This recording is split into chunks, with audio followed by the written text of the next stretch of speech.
They dumped me in a foster home to travel the world with their favorite daughter, so I became the one they could never afford to face. When I was 12, my life flipped upside down. Up until that point, things were pretty normal, or so I thought. My name is Ethan, and I'm 17 now. But I still remember the day my parents sat me down and told me they could no longer take care of me. They claimed financial struggles were to blame, and I was sent to foster care barely an explanation. It felt like the ground had been ripped out from under me.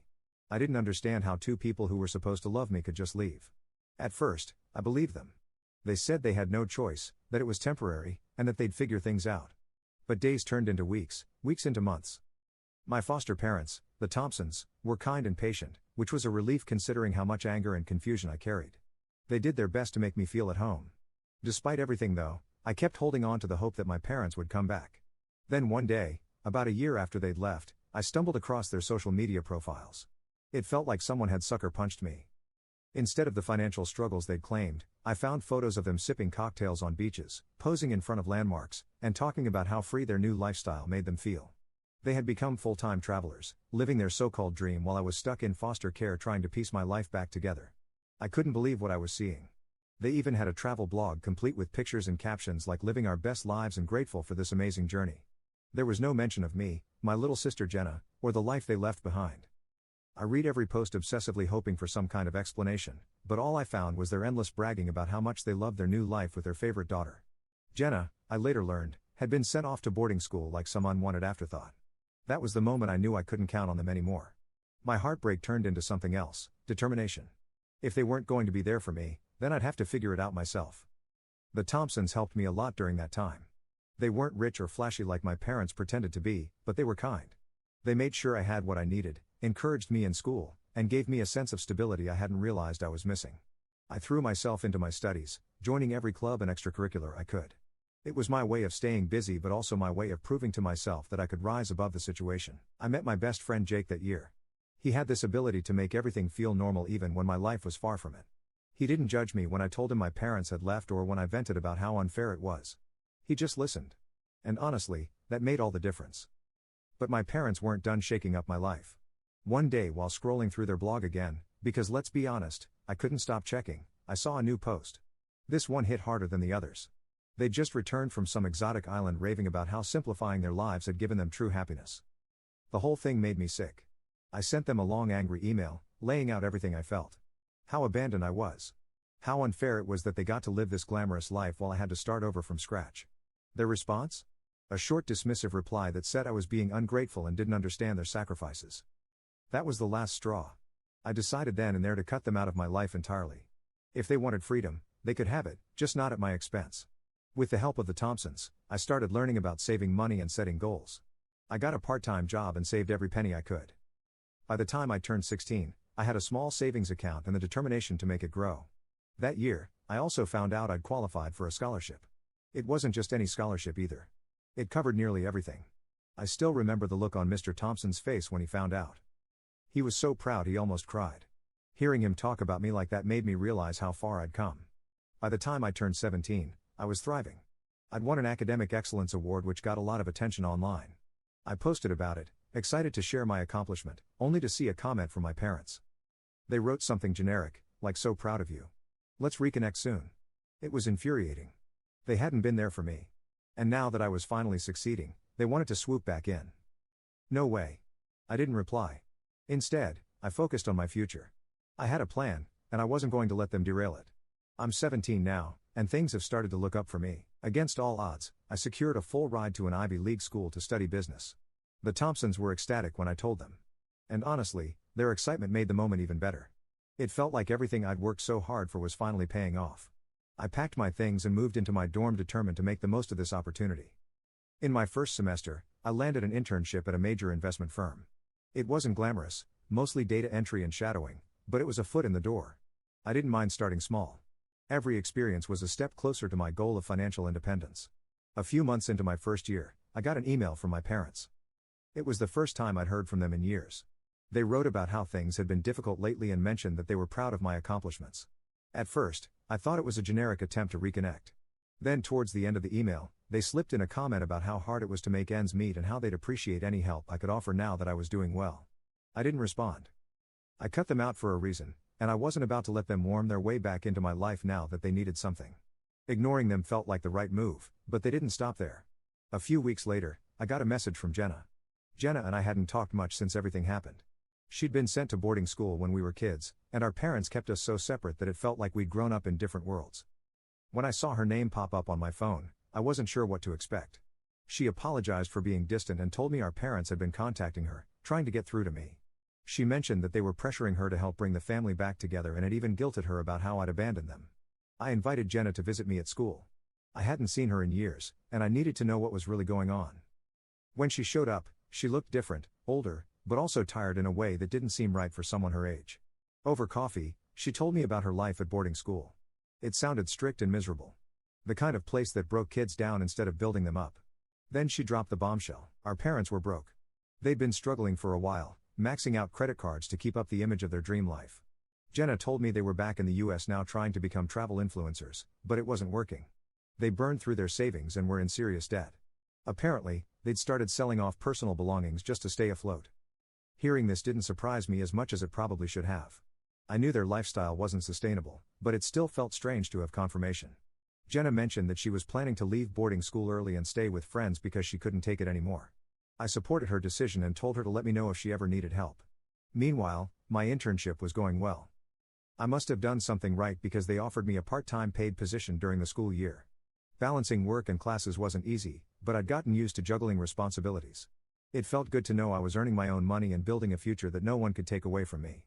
Things got a little weird when my parents started popping up on my LinkedIn posts. They commented on one of my updates about the internship, writing something along the lines of how proud they were of me and how they'd love to catch up. It made my skin crawl. I didn't want my professional network seeing those comments. I talked to my boss about it, and she advised me to block them if it became a distraction. That's exactly what I did. Around this time, I started a side hustle teaching financial literacy to other students. It was something I picked up from the Thompsons, who taught me how to manage money when I was still in foster care. The hustle gained traction faster than I expected, and soon I was running workshops and creating resources. It felt good to give back, especially knowing how many people didn't get this kind of guidance growing up. Then a family friend reached out to me with some unexpected news. They told me my parents were on the verge of bankruptcy. Apparently, their attempts at being travel influencers hadn't panned out, and they were drowning in debt. Hearing this was bittersweet. On one hand, it was a reminder of how far I'd come without them. On the other hand, it was hard not to feel a twinge of sadness for how far they'd fallen. By the end of that year, I felt more secure than ever. I had a part-time job, a growing side hustle, and a clear path forward. Jenna was out of boarding school and staying with friends, which was a relief. As for my parents, they were still floundering, trying to maintain the illusion of their perfect life while everything crumbled around them. I didn't know what their next move would be. But one thing was clear, I wasn't going to let them drag me down with them. By the time I turned 22, I had officially graduated with honors, a business degree in hand, and a six-figure job lined up at a top firm. It felt like the culmination of years of grinding, from working part-time jobs to building my side hustle. The Thompsons and Jenna were by my side every step of the way, cheering me on while my parents had stayed on the periphery, popping up occasionally with their desperate attempts to reconnect. I thought I had prepared for anything, but nothing could have prepared me for what happened on graduation day. The ceremony was perfect until it wasn't. I walked across the stage, shook hands with the dean, and felt a wave of pride as I saw the Thompsons and Jenna in the crowd clapping for me. Afterward, we gathered outside to take pictures. That's when I saw them. My parents standing at the edge of the crowd, looking out of place and clearly waiting for the right moment to make their move. They didn't wait long. As soon as I turned around, they walked straight toward me, cutting through the crowd. They acted like no time had passed. Like we were some picture-perfect family here to celebrate my big day together. My mom started talking about how proud they were of me, while my dad got emotional, saying they'd made mistakes but had always wanted the best for me. They claimed they'd been misguided, and that everything they did was for the family. Their tone changed when I didn't react the way they wanted. I calmly reminded them that they had abandoned me when I was 12, left Jenna in a joyless boarding school, and lived their dream life while we both struggled. I told them that showing up unannounced and making a scene wasn't the way to fix things. Then I asked them to leave. They looked stunned, like they hadn't expected me to stand my ground.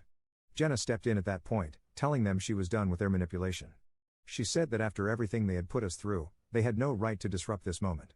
It was the first time I'd seen her stand up to them like that, and I could tell it wasn't easy for her. Our parents didn't argue. They just walked away, blending into the crowd as quickly as they had appeared. The Thompsons were the opposite. They called the day a celebration of how far I'd come and said they couldn't be prouder to call me their son. We took more pictures, ate dinner, and made the day everything it was supposed to be about my hard work and the people who had truly supported me. But my parents weren't finished. Over the next few weeks, they tried every avenue to get back into my life. They contacted distant relatives and old family friends, telling them I was ignoring them and refusing to forgive them for the sake of family unity. A cousin reached out, warning me that my parents were considering suing me for financial support. At first, I thought it was a bluff, but the more I heard, the more serious they seemed.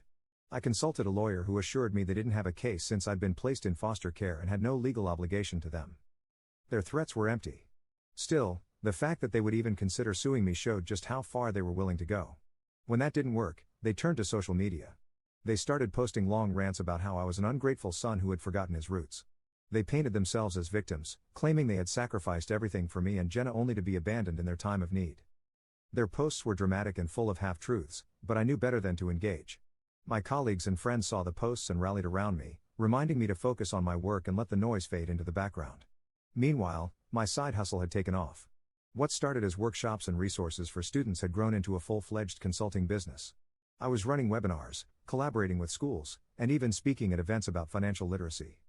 It felt surreal to watch something I built from scratch become so successful, and it gave me even more confidence to keep moving forward. My parents, however, weren't done stirring up drama. They somehow found my boss's contact information and reached out, claiming I owed them for my success and accusing me of being ungrateful. My boss thankfully saw right through their nonsense. She told me about the email they'd sent and advised me to ignore it. She even joked that they were only proving how strong I was for rising above such a toxic situation. Jenna took things a step further. She made a public post on her own social media defending me and exposing our parents' actions. She wrote about how they had abandoned us, tried to guilt us into helping them, and even threatened legal action when things didn't go their way. Her post gained traction with people sharing it and calling out my parents for their behavior. I decided it was time to address the situation myself. I made a brief public statement acknowledging the lies my parents had spread and clarifying that I had no intention of reuniting with them. I kept it professional and focused on the truth, then shifted the focus back to my work in the future. The drama didn't stop my momentum. If anything, it fueled me to keep pushing forward. My business continued to grow, and the support from Jenna, the Thompsons, and my colleagues only made me stronger. My parents' attempts to tear me down had failed. And for the first time in a long time, I felt completely in control of my own story. By the time I turned 24, I had reached another major milestone, buying my first home. It wasn't just a house. It was proof that everything I'd worked for was finally paying off. The house was a cozy, modern place in a quiet neighborhood, and I couldn't wait to fill it with memories. To celebrate, I invited the Thompsons and Jenna over for a housewarming. They'd been my rock through everything, and it felt right to share this moment with them. The day of the party was perfect. The house was decorated with flowers and lights, and I'd ordered way too much food. The Thompsons brought a homemade cake, and Jenna showed up early to help set up. We spent the afternoon laughing, sharing stories, and talking about how far we'd all come. It was everything I'd hoped for, until the doorbell rang. I wasn't expecting anyone else, so I opened the door without thinking. Standing there, looking disheveled and out of place, were my parents. They told me they were homeless and had nowhere else to go. They asked to come inside, saying they needed my help. It felt like a scene out of a bad movie. I didn't let them in. I told them they couldn't just show up uninvited after everything they'd done. They didn't take it well. They started yelling, accusing me of being heartless and ungrateful. The commotion drew the attention of my neighbors, a few of whom came outside to see what was going on. I stayed calm and told my parents they needed to leave. When they refused, I had no choice but to call security. Security arrived quickly and escorted them off the property. The entire altercation was caught on camera by one of my neighbors, who later posted it online. Within hours, the video went viral. People were shocked by my parents' behavior and overwhelmingly supportive of how I handled the situation, but my parents weren't done causing trouble. A few days later, a tabloid published an article featuring my parents' side of the story. They painted themselves as victims, claiming I'd abandoned them in their time of need. The article was full of lies, but it didn't take long for people to start connecting the dots. Comments on the story were overwhelmingly in my favor, with many pointing out their history of manipulation and entitlement. My lawyer quickly issued a cease and desist letter shutting down the story before it could gain more traction. It was exhausting to deal with, but I wasn't about to let them tarnish everything I built. My focus stayed on my work, which was gaining momentum in ways I never expected. My consulting business was now nationally recognized for its work empowering young adults. I was invited to speak at events, collaborate with nonprofits, and even contribute to educational programs. It felt surreal to see something I'd started as a side hustle grow into a movement that was genuinely helping people. Around this time, I reconnected with Sam, my best friend from high school. We drifted apart during college but quickly picked up where we left off.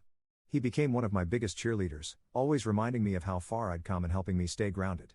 Having him back in my life felt like another piece of the puzzle falling into place. Meanwhile, Jenna updated me on our parents' situation. They were living in a rundown motel, still trying to maintain appearances despite their obvious struggles. Hearing this didn't bring me any satisfaction. It just reinforced how much I needed to keep my boundaries. Then something unexpected happened. A documentary crew reached out, interested in telling my story. They wanted to highlight my journey from foster care to success, focusing on the challenges I'd faced and how I'd overcome them. I agreed, not for the attention, but for the chance to shed light on the flaws in the foster care system. If my story could inspire even one person, it would be worth it. As filming began, word got back to my parents. They weren't happy. They sent me a message threatening to sue for defamation if they were mentioned in the documentary. My lawyer assured me they had no case, especially since I wasn't planning to name them directly. I moved forward with the project, refusing to let their threats hold me back. When the documentary premiered, it received massive attention. People from all walks of life reached out to share their stories, thank me for speaking out, or offer their support. It was overwhelming in the best way. The film opened doors I never imagined, from new business opportunities to partnerships with organizations dedicated to reforming the foster care system. Predictably, my parents tried to use the documentary to their advantage. They made a public apology, claiming they'd changed and wanted to make amends. But it was clear they were more interested in the attention and potential financial gain than in genuine reconciliation. I didn't respond. I had more important things to focus on. With Sam, Jenna, and the Thompsons by my side, I stayed focused on my work and the life I was building. My parents could spin their stories however they wanted. It didn't matter anymore. Their actions only reminded me of how far I'd come and how much power I had over my own narrative. For the first time in years, I felt truly free. Not long after the documentary aired, Jenna called me with an update about our parents. She'd kept tabs on them out of morbid curiosity, and what she found wasn't surprising. They'd been evicted from the rundown motel they were staying in for non-payment. From what Jenna gathered, they were now living out of their car, still blaming me for their downfall. Jenna shared this news with a tone of frustration, but also relief. He was beginning to see through their endless excuses and manipulations. Despite their situation, they were still acting like victims, telling anyone who would listen that I had turned my back on family. It was the same tired story, just in a different setting. Around that time, I received an unexpected invitation to speak at a global financial empowerment summit. It was a huge honor and completely out of the blue. The summit featured some of the biggest names in the industry, and I was thrilled to be included. My work with financial literacy had gained recognition, and this was another opportunity to share what I'd learned and hopefully inspire others. The event was incredible. The venue was massive with a packed audience and cameras broadcasting live to an even larger online crowd. I was halfway through my talk when I noticed a commotion at the back of the room. It didn't take long to figure out what was happening. My parents had shown up and were trying to get past security. They were yelling about how I was ignoring my real family and how they deserved a chance to speak. Security quickly intervened and escorted them out before they could cause a bigger disruption. The incident didn't faze me as much as it might have years ago. I finished my talk focusing on the audience in front of me. Later, when clips of the event started circulating online, many people commended how calmly I handled the situation. Some even speculated about who the disruptive pair were, but I left it alone. It wasn't worth addressing publicly. After the summit, I reconnected with some distant relatives I hadn't spoken to in years. They'd seen the documentary and reached out to tell me how proud they were of everything I'd accomplished. A few of them shared stories about my parents from before they left me and Jenna. Stories that painted a clearer picture of their pattern of selfish behavior.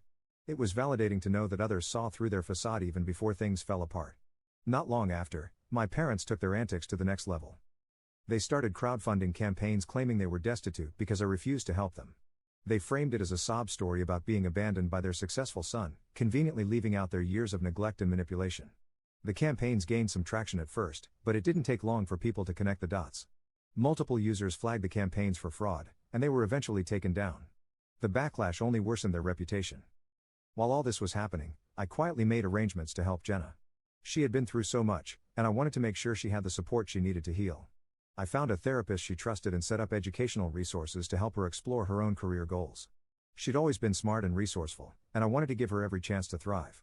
Around the same time, a viral investigative article surfaced about my parents. A journalist had dug into their history and exposed years of exploiting others, from unpaid debts to manipulative behavior. The article detailed their pattern of blaming others for their failures and refusing to take responsibility. It spread quickly, and any remaining sympathy they had from the public vanished. With everything happening, I decided it was time for a break. I purchased a vacation home, a cozy cabin near the mountains, and invited Jenna and the Thompsons for a holiday. We spent the week hiking, cooking meals together, and simply enjoying each other's company. One night, as we sat by the fire, Jenna thanked me. She told me I'd given her the family she always wanted and that she couldn't imagine where she'd be without my support. It was a moment I'll never forget. As I reflected on everything, I realized just how far I'd come. My parents, who once had so much control over my life, now had none. They've been spotted working menial jobs, ignored by the public, and stripped of the influence they'd once wielded through manipulation. It wasn't about revenge. It was about knowing that I was no longer under their shadow. My consulting firm had expanded internationally by then, with offices opening in several countries.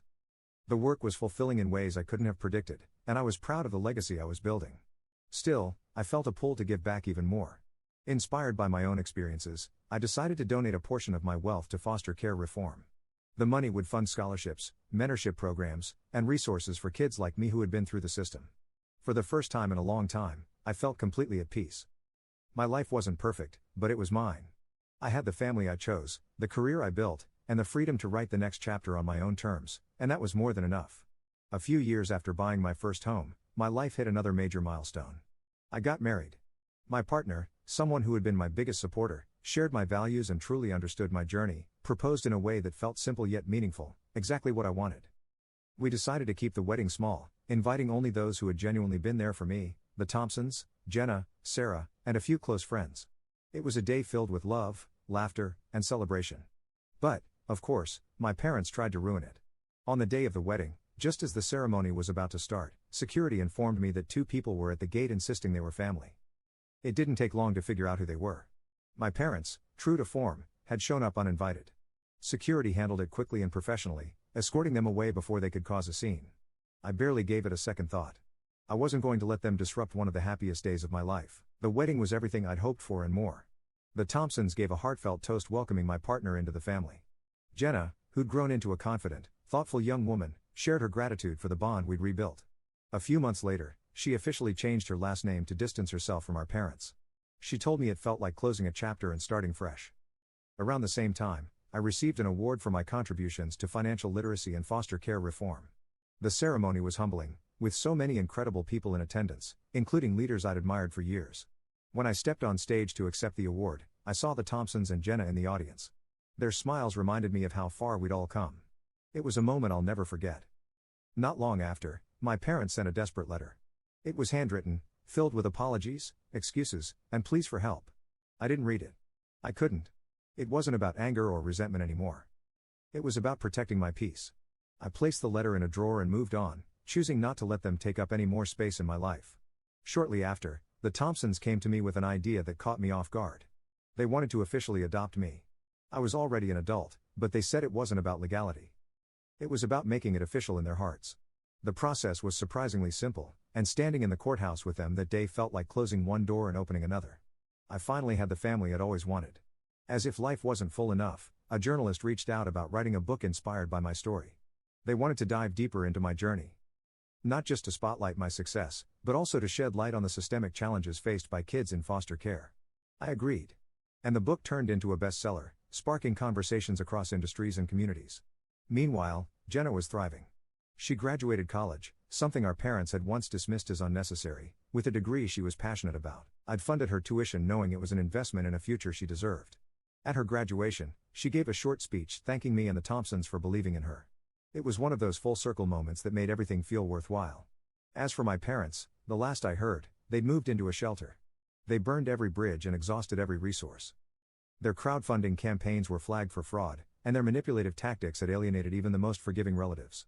It was a sad end, but it wasn't my responsibility to fix. In honor of the Thompsons, I funded a scholarship for foster youth, ensuring kids like me would have access to education and opportunities. The first recipients of the scholarship wrote letters thanking me, and their words reminded me why I kept pushing forward. At an event celebrating the initiative, I received a standing ovation that brought me to tears. It wasn't just about the recognition. It was about seeing lives change in real time. Sarah joined my consulting business around this time, fulfilling a lifelong dream of ours to work together. Her creativity and passion brought new energy to the team, and our partnership became one of the most rewarding parts of my career. I decided to cut the last remaining tie to my parents shortly after. I legally changed my last name, leaving behind the name that tied me to them. It felt like the final step in reclaiming my identity. Jenna later shared a heartfelt post online calling me the best brother she could have asked for and thanking me for everything I'd done. It went viral, with thousands of people commenting on the strength of our bond and the resilience we'd shown. Reading her words reminded me that no matter what, we'd built something beautiful out of the wreckage our parents left behind.